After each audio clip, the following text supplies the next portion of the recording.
এখন বাজে সকাল 9টা। আজকে যেহেতু মাম্মামের স্কুল ছুটি, মাম্মাম খেলতে যাচ্ছে ব্যাডমিন্টন মাঠে। তা মাম্মাম মানে ছুটি সেরকম পায় না স্কুল, আজকে যেহেতু ছুটি পেয়েছে তা সকাল 9টার সময় দেখো ব্যাডমিন্টন খেলে নিচ্ছে। তারপরে ভাই যেহেতু আসবে আমি রান্নাটা বসিয়ে দেবো সকাল সকালই। দেখো ফুলকপির তরকারি রান্না হচ্ছে, ফুলকপিটা মোটামুটি কষিয়ে নেওয়া হয়েছে, ফুলকপিটা করে নেওয়া হচ্ছে। আর খাসির মাংস হবে। ফুলকপি মোটামুটি কষিয়ে নিয়ে ফুলকপির সামনে জল আর ধনেপাতা দিয়ে ঢেকে দিয়েছি সিদ্ধ হতে দেওয়ার জন্য। তা সিদ্ধ হয়ে গেলে তারপরে নামিয়ে নেব।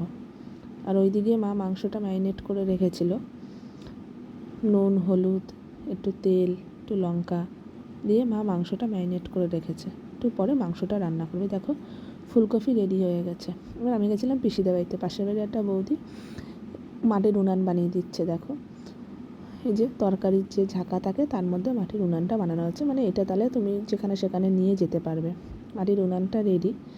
এখানে দিদির মেয়ের জন্য একটা ছোট্ট উনান বানিয়ে দিয়েছে মাটির।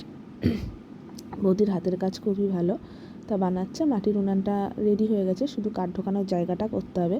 তা উনানটা সকালে তারপরে করবে।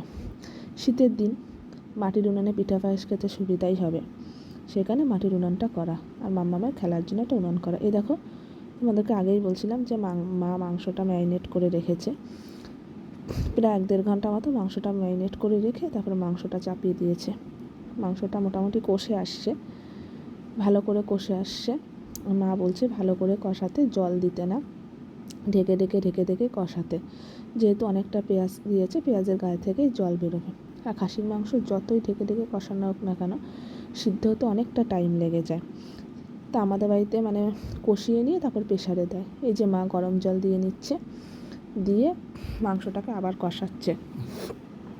অনেকটাই গরম জল দিয়ে দিয়ে ভালো করে কষিয়ে নিচ্ছে, তারপরে প্রেশারে দেবে। আর আমার ভাই প্রেশারে দিলে মাংসটা খেতে বেশি ভালোবাসে, নরম নরম হয়। এই যে মা প্রেশারে দিয়ে নিচ্ছে, মোটামুটি 5-6টা সিটি দিয়েছে। আজকে মাংসটা একটু বেশি সিটি পড়ে গেছে। তারপরে দেখো দুপুরবেলা খাওয়া দাওয়া হয়ে গেছে। সন্ধ্যার দিকে ওই বিকালের দিকে আর কি আমি কফি করব বলে দুধটাকে বসিয়ে দিয়েছি। গ্যাসে দুধটা জাল হচ্ছে, দুধটা ভালো করে জাল হয়ে গেছে। জাল হয়ে গেলে তার মধ্যে কফি দিয়ে দেবো, আর একটু বাটার দিয়ে দেবো, দিয়ে ভালো করে দুধটা কফিটাকে করে নেব, ভালো করে জাল দিয়ে নেব।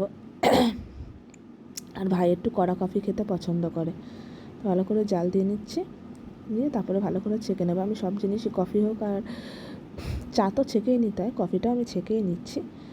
তারপরে মা এসে ভাইয়ের কফিটা নিয়ে গেছে। এদিকে